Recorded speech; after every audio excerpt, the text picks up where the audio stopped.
It's Friday, June 20th, 2025, and here's what's coming up on What a Weird Week.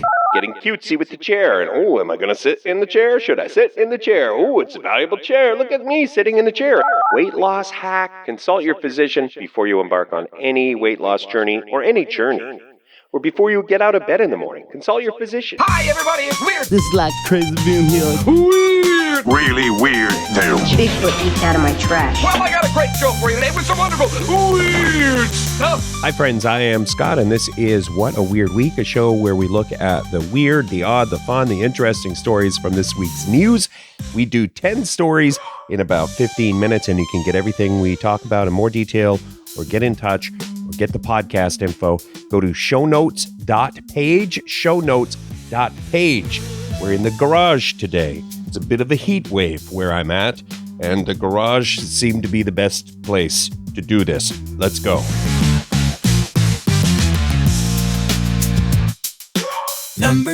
Number 10, just a nice one, a world record where a fellow from Trinidad and Tobago played the steel drums for 31 consecutive hours, and that is a world record.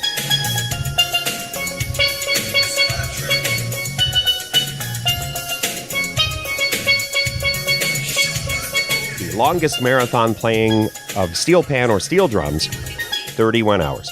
Joshua, the musician, initially wanted to play for 30 hours, and then somebody was like, we accidentally set the timer to count down from 31 hours.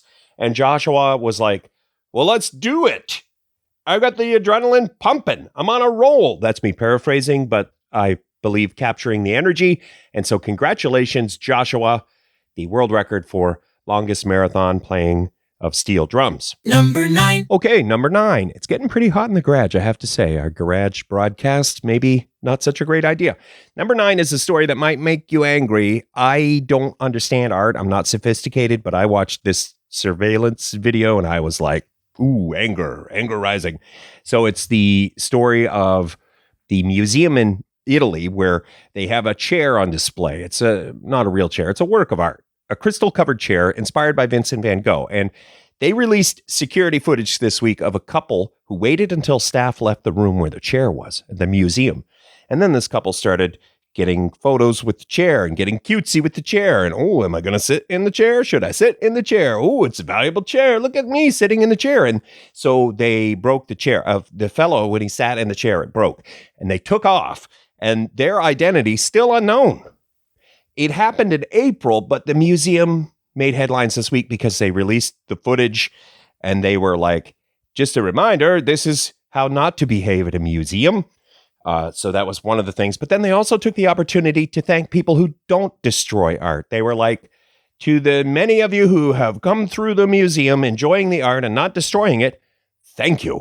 So if you want to see the surveillance footage, we'll link to that. But again, it might make you angry because it was flagrant and then they didn't fess up to it. They destroyed the thing by being cutesy or whatever, and then they just took off. I don't know. That's not right. I'm angry again. Go to shownotes.page if you want to watch that. Number 8. Number 8 is the over-tourism and ways to deal with it. Spanish locals shooting tourists with water pistols in Barcelona. That's one of the stories we linked to, but you hear this, it's a buzzword now, over-tourism, where a lot of famous places, tourists come in, the price of everything goes up.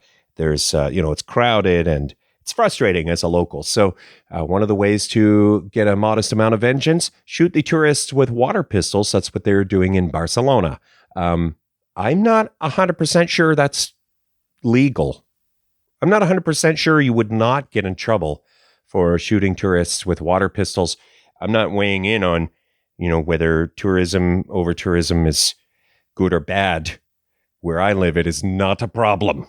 We have a zoo with a clam and I think a squirrel, but the squirrel is on the outside of the fence. Anyway, I can't really relate, but we'll link to the story, the over-tourism story. Go to shownotes.page. Number 7. Number 7 is the amusement park Kings Island in Mason, Ohio, United States of America. They made headlines because they issued a warning to their patrons. Have fun, but keep your mouth closed while you're doing the rides because cicadas. A lot of bugs, and as you enjoy the rides, you want to smile and laugh, but If your mouth is open, you might end up with a mouthful of cicadas. That's kind of the whole story. I highly recommend closing your mouth because we had walked by people when we got off the ride who said that they caught a couple. Yeah, why don't we stop there on that one? Click the show notes if you want more details. Shownotes.page. There's a lot of TikToks featuring those cicadas. Number 6. Number 6 is a nice story about a number of students and first responders, and all centered around physical fitness and education about, being healthy, a healthy lifestyle. So in California, 1,400 and some people got together and they played red light, green light and set a new world record for the biggest game, the biggest gathering of people playing red light, green light.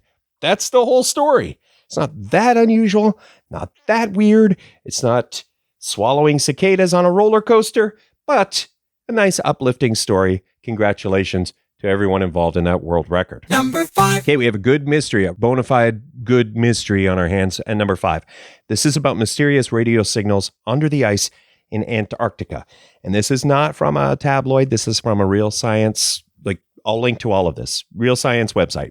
There are balloons over Antarctica collecting data. They have antennae, however you say it. And they start picking up these strange radio signals from under the ice. And the researchers say what is happening defies the laws of physics. They're trying to crunch the numbers. The data was collected a while ago, and they're trying to figure out what exactly it all means, because the radio signals would have to travel through 6,000 miles of solid rock, something like that. Shouldn't be possible. But some strange radio signals are coming from under the ice, Antarctica, and that's where we're at right now. It's still a mystery. If you want to do a deep dive on this one, read all the stuff. We'll link to it if you click shownotes.page. Number 4. Number 4, we want to send a shout out to the Animal Rescue League of Iowa. Thank you for what you do. They shared on their social media how they were called out to a Buffalo Wild Wings location to wrangle a live chicken. One of the quotes is, "What the cluck?" No, it's not like the Buffalo Wild Wings location took a shipment of live chickens. It just happened to be a chicken at the wings place. And that's kind of the mystery of it. And it's sort of elegant. The headline kind of says the whole thing and the mystery lingers. And what the cluck? Number 3. Number 3 is a weight loss hack. So I got to say, consult your physician, your dietitian, your trusted spiritual leaders before you embark on any weight loss journey or any journey. Or before you get out of bed in the morning, consult your physician every morning. This is a hack, they say, and it's based on a study, and we link to all of this in the show notes. Adding hot peppers to meals can reduce food intake by up to 18%. So I could stand to lose a few pounds, personally. This one interested me. Perhaps you want to read the whole thing. I'm going to stop there on it, but I will put all the details in the show notes. If you wanted to reduce food intake, this might be something to look into.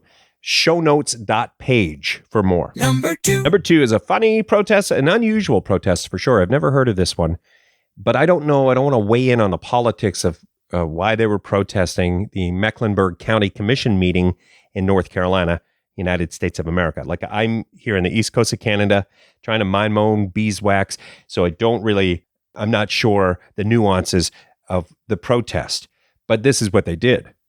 The protesters allegedly released a whole bunch of crickets into the county commission meeting. So they had to stop the meeting and somebody had to get a vacuum cleaner and vacuum up all these crickets. That was the protest. I've never heard of that one before. Bonus headline. Ohio man builds hot dog boat and sets sail on Lake Erie. That is a bonus headline this week. We made it to Lake Erie on the wiener boat.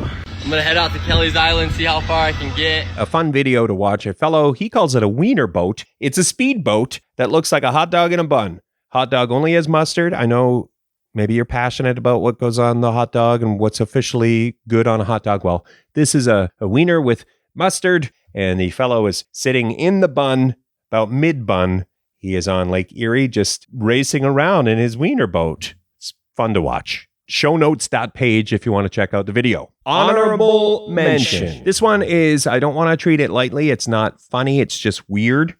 At first, you might think, oh, that's kind of kooky, but charges have been laid and stuff. So this is about the fellow who found out he was married to a lady. He had no knowledge of it, but She somehow convinced somebody to sign a legal document that she was married to the fellow, and he just found out about it, and it's in the headlines. So now he's going to, he has to get everything reversed and all that, go through all of that rigmarole. This happened in Beverly Hills, California, United States of America, where the police chief says, I've never seen anything like this before in my career, where somebody could get married to another person, even though the other person wasn't present for the ceremony. The lady, charges have been laid. I mentioned one of them is felony stalking charges. So this is to be continued. If you want to read the whole story, we'll link to it. Click shownotes.page. Number 1. Number 1 is the scam you need to know about. Maybe you wouldn't fall for this. Maybe somebody you know needs to know about the scam. It made headlines because a family lost $100,000. This is a family-run soda company in Connecticut that made headlines because someone in that family lost $100,000. Here's how it goes. They were told they won a bunch of money from Publishers Clearinghouse, like $5 million, and send us a void check. Just write void on a check. Send us that. Don't forget to write void because we don't want your check. We just want a void check. Write void on it. Send it to us. We'll arrange to get you your money. But then that void written on the check got changed into a name, Viola Smith. So they took the word void, carefully crafted it into Viola Smith, and Viola Smith cashed that check. That family lost $100,000. That's the scam. Don't fall for it. Spread the word. We'll stop there, and I thank you for listening to our garage broadcast of What a Weird Week. If you want to get in touch or find out anything about the podcast or get all the show notes, go to shownotes.page.